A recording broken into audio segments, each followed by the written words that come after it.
Los objetivos militares dentro de Venezuela para ser atacados ya están plenamente identificados y Estados Unidos tiene la voluntad de hacerlo. El mensaje es muy claro. Maduro debe abandonar el poder. Ya les comento. Y a que nadie se lo hubiera imaginado, hayan fusiles de la Fuerza Armada Nacional Bolivariana en poder del Comando Bermelo durante operativo en Río de Janeiro.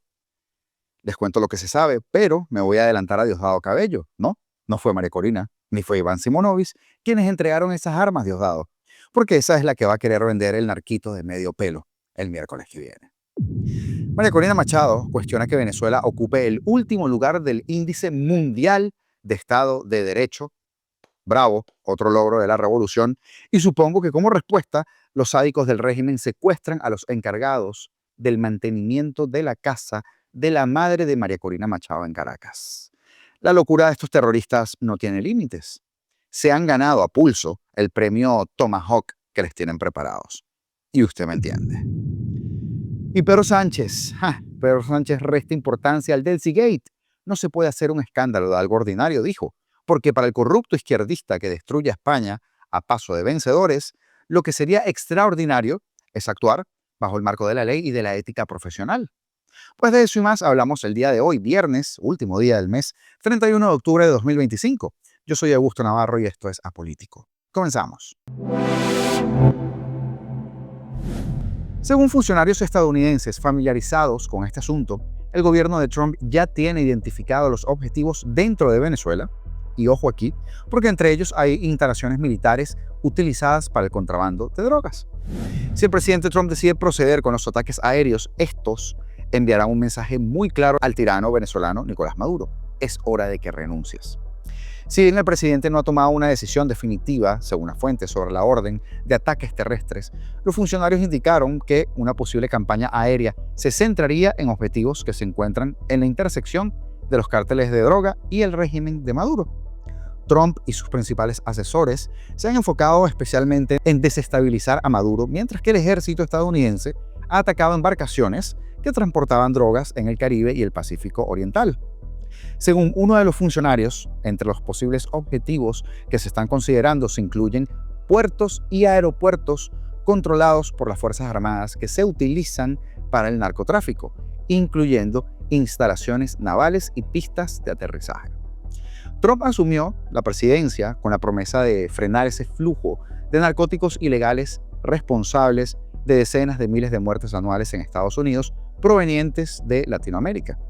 Desde su investidura, Estados Unidos ha desplegado una cantidad sin precedentes del poderío militar en el Caribe, al tiempo que intensifica una campaña letal contra presuntos narcotraficantes en toda la región. Los ataques aéreos contra objetivos dentro de Venezuela, vaya que representarían una escalada significativa de la campaña, que hasta ahora se ha limitado a bombardeos contra estas embarcaciones de narcotráfico, que acaba de haber otra. El gobierno se ha centrado especialmente en combatir la crisis del fentanilo también, ya que las muertes relacionadas con esa droga en Estados Unidos se han disparado en los últimos años. Sin embargo, este opioide sintético se produce en México con precursores chinos. Pero según expertos, Venezuela ha sido durante mucho tiempo la ruta de tránsito para la cocaína colombiana y algunos altos funcionarios del gobierno y también de las Fuerzas Armadas han sido acusados por fiscales estadounidenses de traficar con esa droga. El presidente Trump ha sido claro en su mensaje a Maduro: deje de enviar drogas y criminales a nuestro país. De hecho, lo declaraba también la portavoz de la Casa Blanca constantemente, Anna Kelly. El presidente está preparado para utilizar todos los recursos legales de Estados Unidos para impedir que las drogas inunden nuestra patria, decía. Ante posibles ataques terrestres, el gobierno de Trump ha emprendido una campaña de propaganda para presentar a Maduro como lo que es, el líder de una organización de narcotráfico que busca inundar a Estados Unidos y al mundo con drogas. Acusación que Maduro ha negado, pero que no tiene cómo demostrar que no es así. De hecho, las pruebas en su contra son bastante firmes. Funcionarios también han calificado a Venezuela como un centro neurálgico de la actividad terrorista y han afirmado que el régimen de Maduro controla los cárteles. En Venezuela hay un narcoestado dirigido por un cártel, declaró la semana pasada el secretario de Estado Marco Rubio, figura muy clave en la campaña de presión del gobierno de Trump sobre los narquitos. Al ser preguntado sobre la creciente campaña militar, ha dicho muchas cosas más. Es una operación contra narcoterroristas, el Al-Qaeda del hemisferio occidental, y hay que acabar con ellos. Acabar, palabras muy contundentes. Atacar objetivos terrestres aumentaría la presión sobre el dictador, y los aliados de Trump han empezado a sugerirle que huya del país. Si yo fuera Maduro, me iría a Rusia o a China ahora mismo, afirmaba el senador Rick Scott en una entrevista en el programa 60 Minutes de CBS. Tanto durante la administración actual como durante el primer mandato de Trump, los funcionarios estadounidenses han ejercido presión con la esperanza de provocar una rebelión en los cuarteles o un levantamiento. Ya hemos hecho programas acerca de esto. Si bien las Fuerzas Armadas han apoyado a Maduro por razones obvias, no se han registrado protestas en Venezuela. Sin embargo, la demostración de fuerza estadounidense actual es diferente.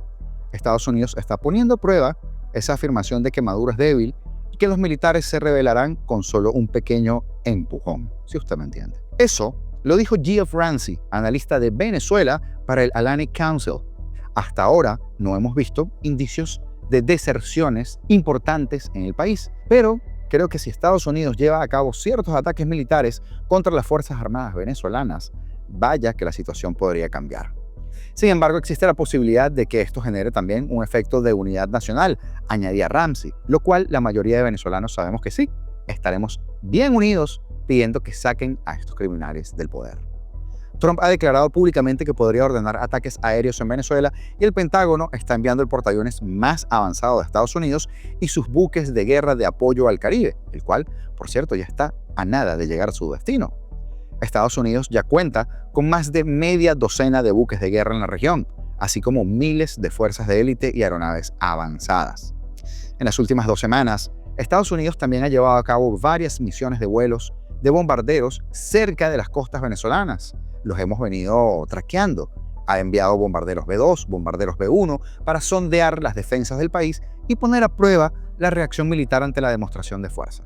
El lunes, como les comentaba, 2 bombarderos B-1 sobrevolaban Venezuela durante aproximadamente media hora en el territorio continental, pero también cercano a las islas de la costa, según datos de seguimientos de vuelo.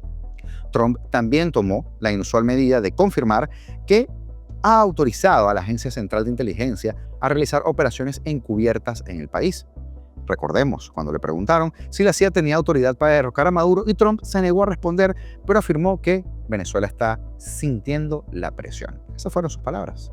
Las Fuerzas Armadas venezolanas sí cuentan con algunos sistemas de defensa antiaéreo, incluyendo una capacidad considerable de equipos de fabricación rusa.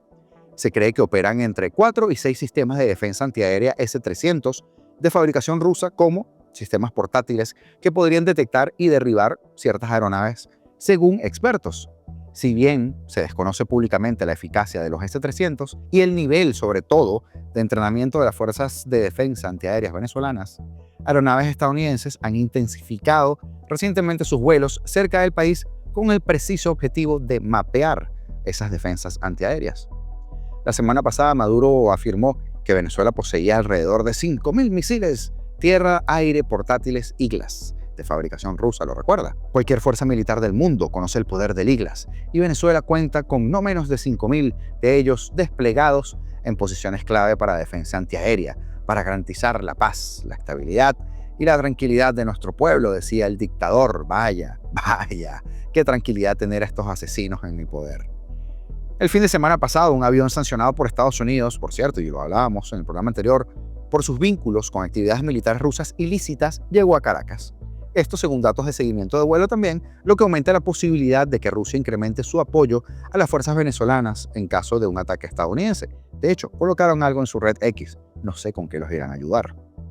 La llegada del portaaviones con sus destructores adicionales equipados con misiles de ataque terrestre Tomahawk de largo alcance, cazas FA-18 Super Hornet y aviones EA-18 Growler diseñados para guerra electrónica, le brindará al presidente una gama de opciones adicionales para atacar al régimen, según los expertos.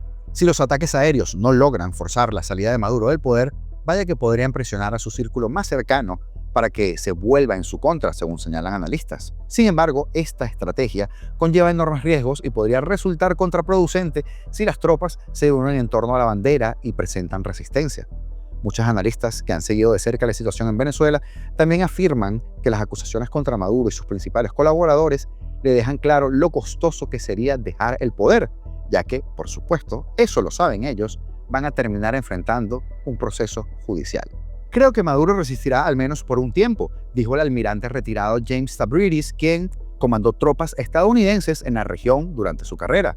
Si los ataques contra objetivos navales y aéreos en tierra no obligan a Maduro a renunciar, la siguiente ronda de ataques podría dirigirse contra objetivos de la cúpula militar, añadió.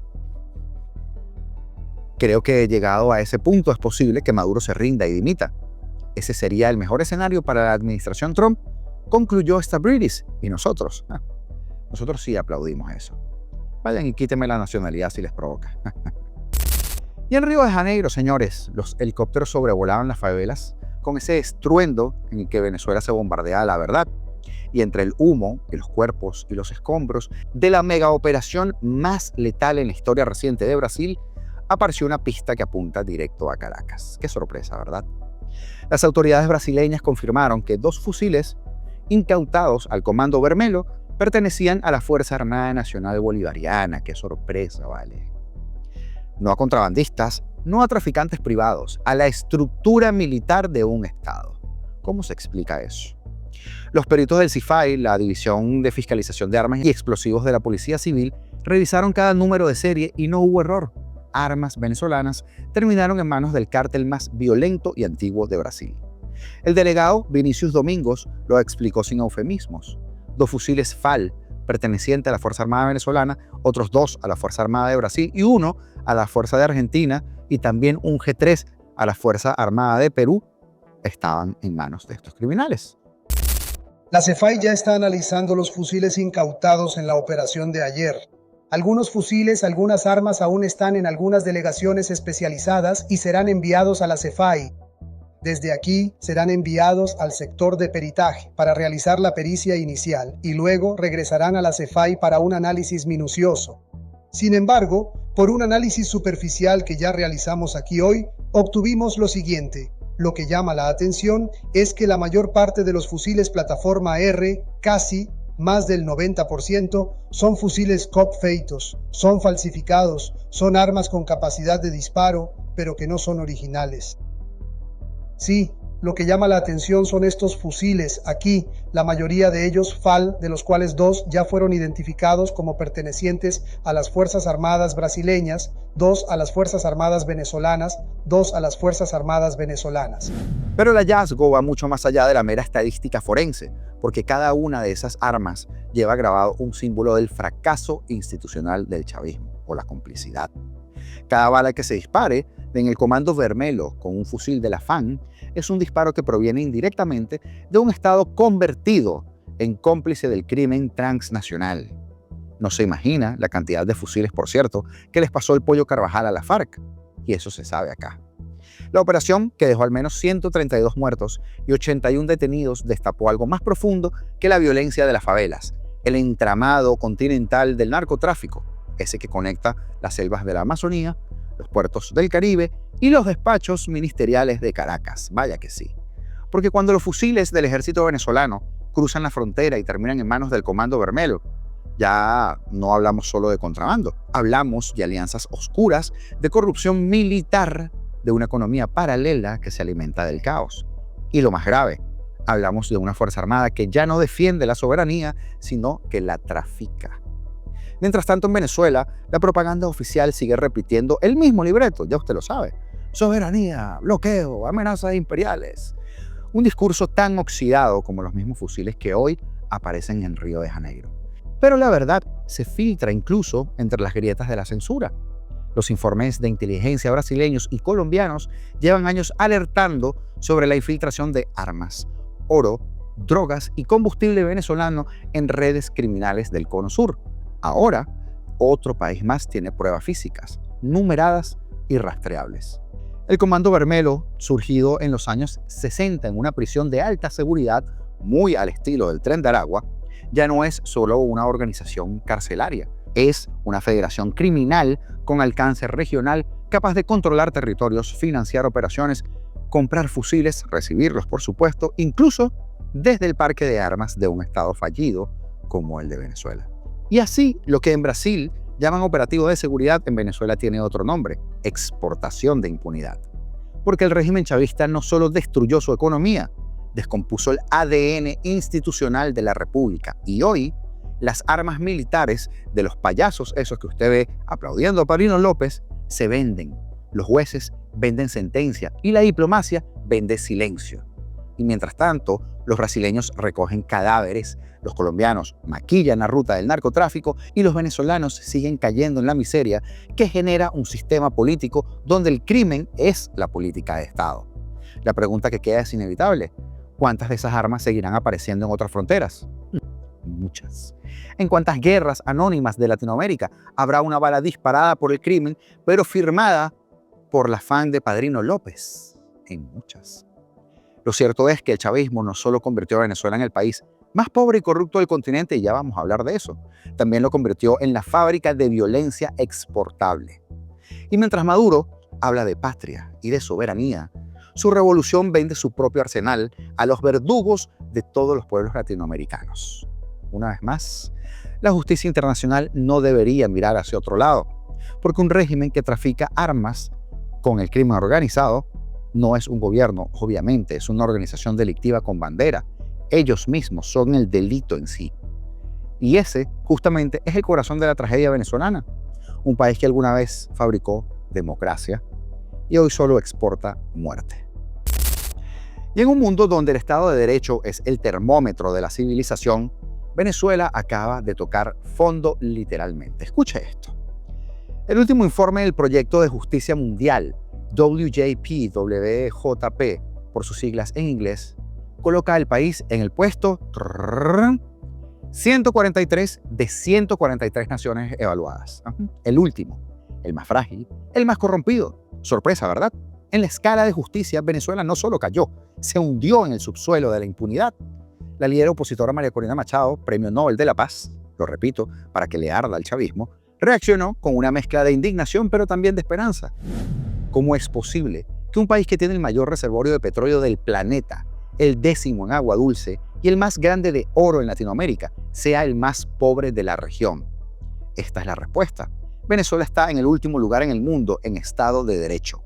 En el último, 143 de 143, escribía en su cuenta de X. Y no exagera, porque la medición del WJP no se basa en ideologías ni en propagandas. Evalúa factores fundamentales: 8. Limitaciones al poder del gobierno, ausencia de corrupción, justicia civil, justicia penal, derechos fundamentales, orden y seguridad, transparencia y cumplimiento de las leyes. Venezuela los reprueba todos. Pero tenemos patria, ¿no? El informe describe lo que los venezolanos ya viven en carne propia: un país en donde la ley es un instrumento del poder y no un límite al poder, donde la justicia se negocia y la verdad, la libertad, se castiga y el silencio se premia. María Corina lo resumió con una claridad imposible de ignorar. Venezuela está en el fondo en libertad económica, en libertad de expresión y en respeto a derechos humanos, y está de primera, vaya que sí, en corrupción. El país que alguna vez era modelo de progreso se convirtió en una referencia negativa a nivel mundial. Mientras Dinamarca, Noruega, Finlandia, Suecia encabezan ese ranking con democracias sólidas, instituciones funcionales y justicia imparcial, Venezuela comparte ese foso con Haití, Camboya y Afganistán, seguramente socios de Maduro. Una liga de países rotos, estados fallidos, regímenes donde la ley sirve para proteger al opresor. Pero Machado también ofreció una visión que trasciende la tragedia. Somos la prueba viviente de que la verdadera riqueza no está bajo tierra, sino en el talento y en la educación de la gente y en las instituciones democráticas eficientes e inclusivas que brindan oportunidades, generan confianza y garantizan el orden. Y esto es precisamente lo que vamos a hacer. Una frase que suena a promesa, pero también suena a advertencia, porque lo que está en juego no es solo la economía de un país, sino la arquitectura moral de una nación. El contraste con el discurso oficial no podría ser más grotesco. El régimen de Nicolás Maduro respondió al informe del WJP repitiendo su mantra habitual, que la economía, según ellos, mantiene la ruta de crecimiento pese al bloqueo criminal. bloqueo que no existe, campañas psicológicas perversas y amenazas guerreristas. Eso fue lo que dijeron. Una narrativa tan gastada como absurda. Culpar a Estados Unidos del hambre, al bloqueo, de la ruina y a la oposición de los secuestros políticos, claro. Mientras tanto, el Banco Central de Venezuela, de Narnia, localizado en Narnia, bajo el control absoluto del chavismo, obviamente reporta que el PIB creció 8.71% entre julio y septiembre en comparación con el mismo periodo del año anterior. ¿Le sorprende? Claro que no. Una cifra que contrasta, obviamente, de manera brutal con la realidad. Un país donde más del 80% de la población vive en pobreza, el salario mínimo prácticamente es de $1 mensual y los hospitales sobreviven a punta de donaciones y voluntariado. La contradicción entre las cifras oficiales y los índices internacionales expone esa gran paradoja venezolana, un régimen que habla de crecimiento mientras el país entero se desangra. Una dictadura que celebra estabilidad mientras ejecuta desapariciones forzadas y persigue a los disidentes, y a cualquiera, ya le voy a contar algo. Un Estado que presume orden cuando lo único que mantiene es el miedo, en eso sí son expertos. Y esa es precisamente la definición de un país sin Estado de Derecho, un país donde la ley existe solo para castigar al inocente y para proteger al culpable. En el fondo, el informe del WJP no revela nada que el pueblo venezolano no sepa, solo confirma la existencia de la evidencia y de los datos ante el mundo de que Venezuela dejó de ser un país y se convirtió en un sistema de impunidad institucionalizada. Y aunque los voceros del régimen sigan hablando de crecimiento, la única curva ascendente que hoy se observa, y usted lo sabe, es la del dolor, la injusticia y la corrupción. Pero también, silenciosamente, la de la esperanza. Porque cada vez que el régimen se ufana de su propio desastre, y cada vez que un informe internacional los retrata, los desnuda, y cada vez que María Corina se pronuncia con esa firmeza, se revive la certeza que el fin está cerca mientras estén esos buques allí parados. El último lugar del mundo, lamentablemente, será nuestro punto de partida. Y quizás desde el fondo oscuro comience de nuevo nuestra historia. Pero hay algo más. En referencia, la organización política 20 Venezuela denuncia el secuestro y la desaparición de los dos encargados desde hace más de una década del mantenimiento de la casa de la madre de María Corina Machado. Sí, la Premio Nobel de la Paz, señores chavistas. Se trata de Reinaldo Emilio Gutiérrez y su hijo Reinaldo Andrés Gutiérrez Santander, quienes fueron sometidos por encapuchados del DGCIM. El premio Tomahawk a la cabeza. Bueno. Urgente. El terrorismo de Estado sigue aumentando en Venezuela. Reinaldo Emilio Gutiérrez y su hijo Reinaldo Andrés Gutiérrez Santander fueron secuestrados y sometidos a desaparición forzada por funcionarios del régimen el pasado domingo 26 de octubre de 2025. Aseguran que son los encargados desde hace más de 20 años del cuidado y mantenimiento de la residencia de la señora Corina Parisca, madre de María Corina Machado, quien tuvo que salir del país ante ese brutal asedio en su contra. La tenían agarrada con ella en los últimos días, ¿recuerdan? Y con las guacamayas. Hoy el método Sippenhaft ha sido aplicado a Reinaldo y a su hijo, simplemente por trabajar con la familia de la líder nacional. Exigimos información de su paradero y su libertad inmediata. Y cuando yo veo esto, siempre me da vueltas la misma frase. Verdugo no pide clemencia. Y durante una tensa comparecencia ante el Senado español este jueves, el presidente de gobierno, Pedro Sánchez, intentó apagar una vez más las brasas del caso del Seagate, uno de los episodios más incómodos de su gestión. Con el ceño fruncido y el tono contenido, Sánchez restaba importancia a la visita ilegal de Delcy Rodríguez, la pirata del Caribe, al aeropuerto de Barajas en enero de 2020, pese a las sanciones personales de la Unión Europea que le prohibían pisar suelo europeo. La escena fue digna de un guión político iberoamericano. Una figura del chavismo sancionada por violaciones a los derechos humanos, un ministro socialista corriendo de madrugada por la pista de Barajas, maletas misteriosas que nunca pasaron por aduana y hoy se saben qué son, y un silencio diplomático que se extendió durante años. Este jueves, en el Senado, todo ese pasado regresó a la escena. Sánchez fue interrogado en medio de la tormenta, esta vez por un caso de presunta, vamos a decirlo, corrupción dentro de su partido, que es bastante obvio, y la senadora Carla Delgado, del grupo de la izquierda confederal, le lanzó la pregunta que nadie esperaba escuchar en ese contexto. ¿Sabía usted que Delcy Rodríguez había aterrizado en España violando sanciones europeas? El presidente, visiblemente incómodo, trató de minimizar el asunto como siempre hace. Me informa de la visita de la vicepresidenta de Venezuela a España. Creo recordar en enero de 2020, momentos muy cercanos a la exposición de Fitur, respondió, refiriéndose a José Luis Ábalos, entonces ministro de Transporte y secretario de la organización del PCOE, y añadió con frialdad quirúrgica. Desconocía que Delcy Rodríguez tuviera sanciones personales que le impedían pisar suelo europeo. Cuando tengo conocimiento de ello, le transmito a Ábalos que no puede estar en suelo español la vicepresidenta de Venezuela. Un relato tan conveniente como frágil, porque, según los documentos oficiales, las sanciones contra Delcy Rodríguez fueron impuestas por el Consejo de la Unión Europea el 25 de junio de 2018 bajo la decisión 2018-901 y eran de dominio público. No solo estaban vigentes, sino que el Ministerio de Asuntos Exteriores del propio gobierno socialista reconoció en un informe remitido al Senado en 2024 que Madrid había recibido notificación formal de Bruselas sobre esas restricciones. Entonces, ¿cómo es posible que su santidad, el presidente del gobierno español, Pedro Sánchez, no supiera que una de las figuras más visibles del régimen de Maduro estaba sancionada? La pregunta retumba aún hoy en los pasillos del Senado y también en Bruselas. El Partido Popular no tardó en reaccionar. Fuentes del PP calificaron las declaraciones de Sánchez como una falta de respeto a la inteligencia de los españoles y recordaron que el caso Delcy Gate fue uno de los mayores escándalos diplomáticos de la legislatura de este señor.